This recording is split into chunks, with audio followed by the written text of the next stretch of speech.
Hi, it's me.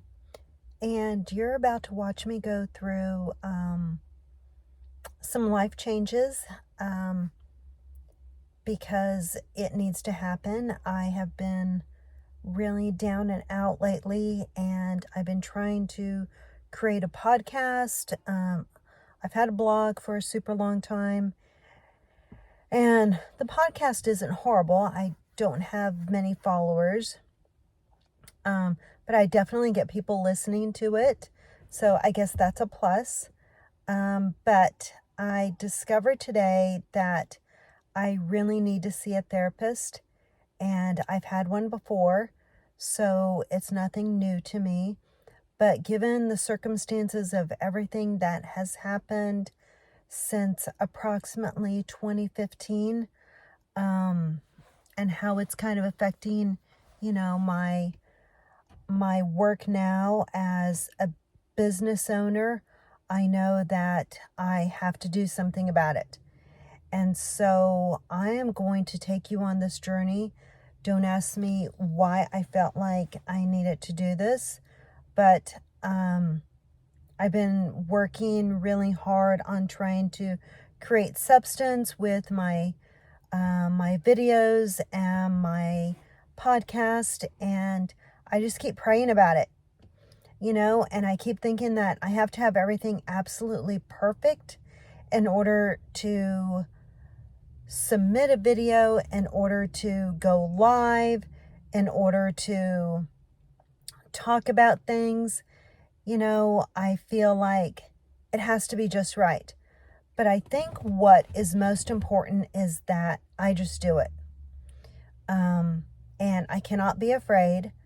I can't be fearful of what's going to happen or ridicule. What's most important is that I'm transparent, and I'm real, and I'm honest. Running a business is really hard alongside being a single mom and trying to be and do everything for your girls and raise them the best you can without another parent. That's really hard for me. I've discovered that it's absolutely no easy task. Single parents really have their work cut out for them, and especially if there absolutely is no other parent around. And I've had some really down days. And so I'm going to do my best to, create an online journal and see how it goes. I want people to follow me. I want them to see that if I can go through this process, then you can too.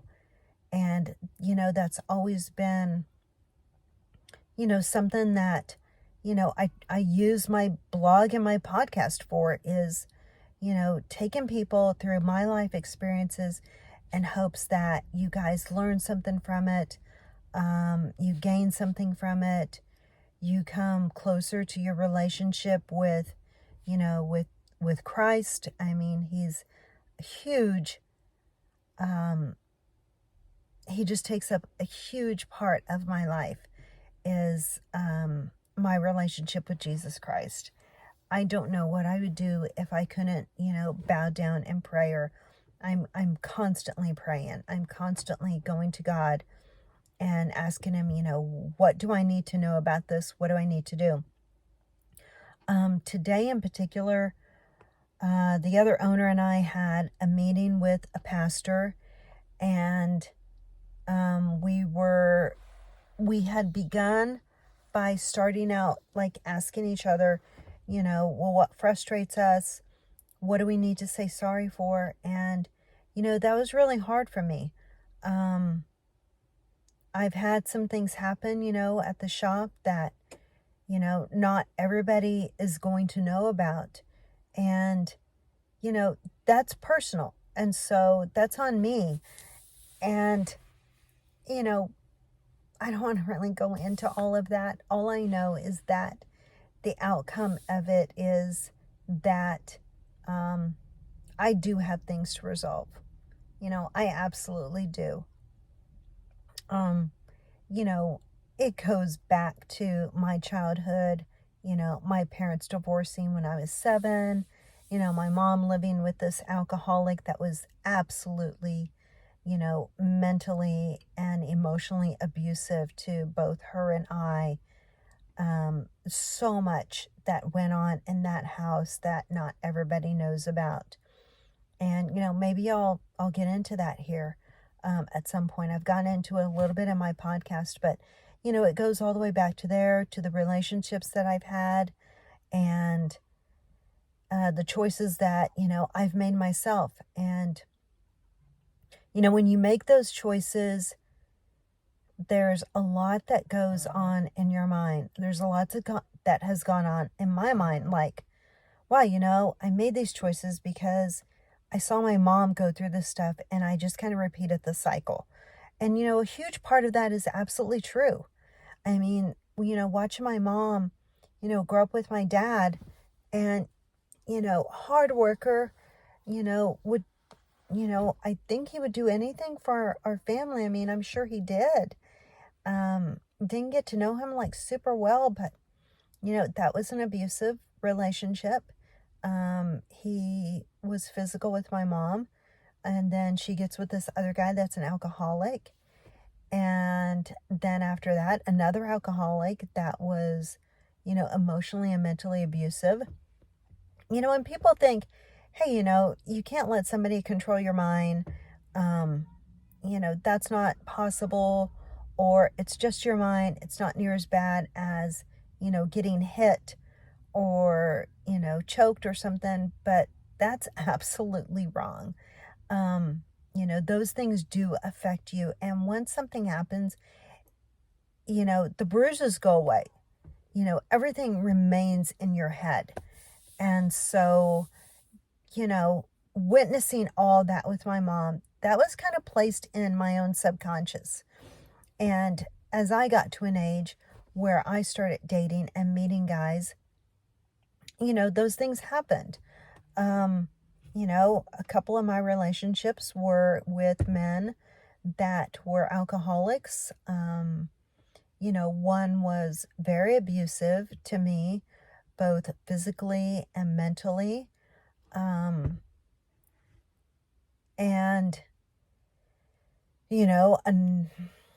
I'm just not going to go into all that right now. But nonetheless, cycles do repeat themselves. And the reason why I kind of went off on this tangent about my life and how that happened is because, my relationship with the co-owner, it all transpired during a time when, I was at my worst. I was absolutely at my worst. My marriage is failing, and we're separated, and I'm getting ready to go through a divorce with him. And I knew this person, and we got together and we became fast friends and into this relationship, and it was super fast paced, and it was totally filled with alcohol.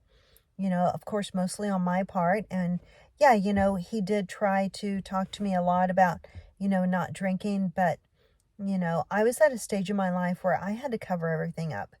I didn't want to feel anything. My marriage had been falling apart. The divorce was happening. We were having to, have separate visitations with the girls. And, I hated every part of that.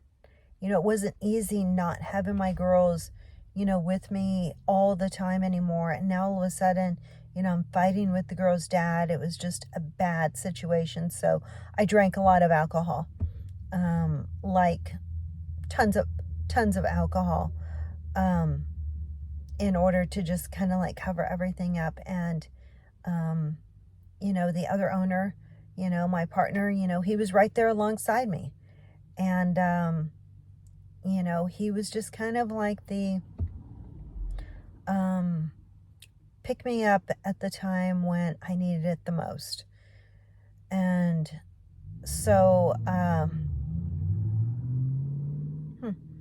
so that happened. And when I sobered up, which was January 2018, I just saw a whole different side of him because I wasn't intoxicated anymore. I discovered that, you know, he probably wasn't the person that, you know, I was meant to be with. Not only that, I mean, all sorts of stuff happened at once. And at the same time, I'm sobering up, you know, 7 months later, you know, the girl's dad dies. And I'm trying to run my own business, mowing lawns, cleaning up yards, all this kind of stuff. And I also had a small photography business. But, you know, when those kind of things happen and you're like going through this huge life-turning event of someone dying that, you know, yeah, you didn't get along, but essentially they were there. You had kids with them. You were married with them for 14 years. You know, that changes you. And I just went into survival mode.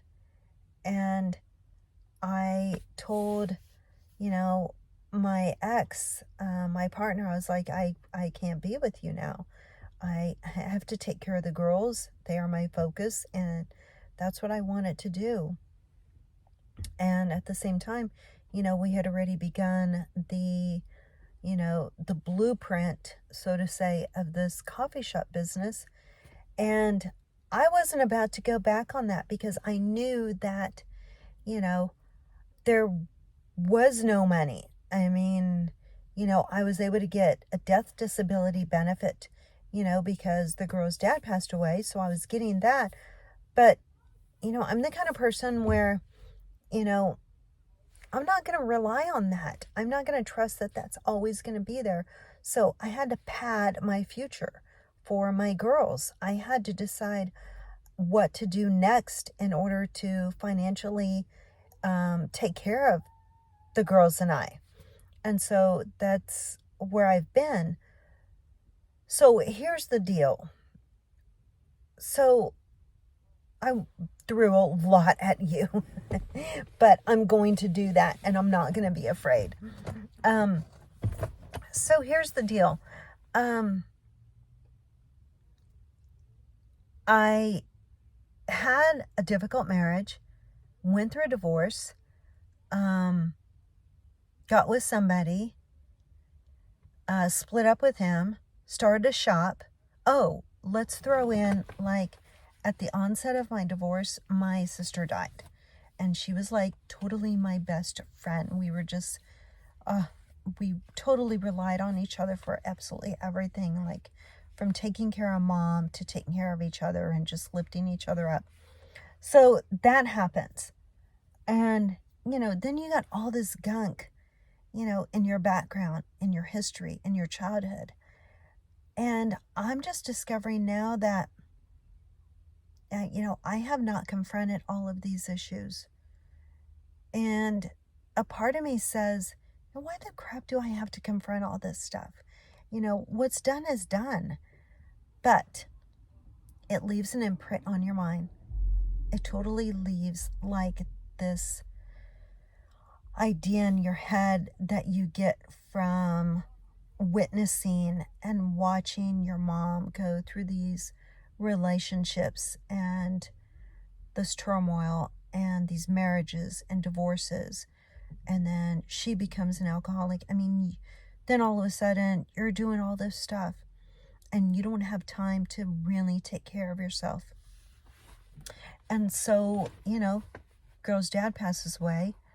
I break up with my partner and start a shop. And all of a sudden it's just me and my girls. I'm taking care of them the best that I can and discovering that I haven't taken care of me. And I need to do that. So I'm going to start recording these videos. I'm going to take you along on this ride because hey, I am going to get better. I am going to be transparent. I am going to reveal a lot of stuff to you that I hope you can relate to, that will help you as well. My goal is to create a very successful podcast, YouTube channel. I don't know, but that's my goal. Because I think we all have a story to tell, and I think you have to have something that is significant in your life, that has made a difference in your life, that perhaps you can share with others in hopes that it can become something that others can use. And so, hey, I can't do this without being transparent. And so I don't know the rules to, talking about people in my video, to, saying too much, saying too little. I don't know. I guess we'll figure it out along the way. And obviously you're going to see a lot of my car, because a lot of these videos are going to take place when I'm sitting at my daughter's practice, or at a game, like in between games, because I think that's the ideal time for me. When I'm not here, I'm at home, I'm doing things for my girls, take care of stuff at home, take care of, laundry, dishes, my home, the yard. And when I'm not there, I'm at the shop, so I'm taking care of the shop. The one time I actually do get to sit is when I'm at a practice like this. And I'm going to make use of these because I feel like this is my calling. I'm going to find my, my niche, whatever, in what is meant to be a strong component to share with you guys. And I do think it is about how far God has taken me. I've said that before. I've tried all sorts of ways to get it out to you, and I haven't done a great job of it, but at least I'm trying. And at least I'm going to keep trying and hope that it absolutely works. And so here I am. I'm Darlene Morgan. I'm sitting here watching my daughter's practice in DeSoto, Kansas, and I'm in my car. I don't have any makeup on, so some days you may see me with, some days you may see me without, but for the most part, it's just going to be real life stuff going on here, in hopes that I can attract some followers and you guys just root me on, be totally real with me. If you want to, send me a message and tell me, hey, why are you doing this? Or be cutthroat with me.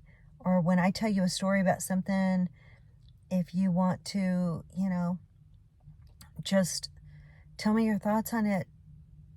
I want to create dialogue with my listeners. I think that's a good thing. I think it's good for all of us that we create some kind of dialogue with each other, so that we're just kind of like really helping one another and supporting one another. Single parenting is super hard. No parenting, from another end where he's completely gone is super hard. Running a business alongside of it with a daughter that plays competitive sports, it's hard. I get criticized also for not going to church on Sundays, and that, puts a lot of shame on me. And so I'm trying to figure that out as well. It's not that we don't have a lot of faith, it's just that we don't have that community of people, within a church. I like to think we do because, on my girls' teams, there are others that, girls that are Christians and very faithful. I have a very great group of friends that are very Christian minded and are Christians. So there's community there, but I know that that is another tough subject that I'll probably approach with you guys at some point in time. But anyway, I'm going to keep these at 20 minutes. Follow me on Tinge of Bravery, on Apple, Spotify, on Facebook. I may or may not keep that name. I'm just not sure. it's all in the works. So talk to you guys later. Thanks for listening, and please post some comments. Would love to hear from you. Thank you. Bye.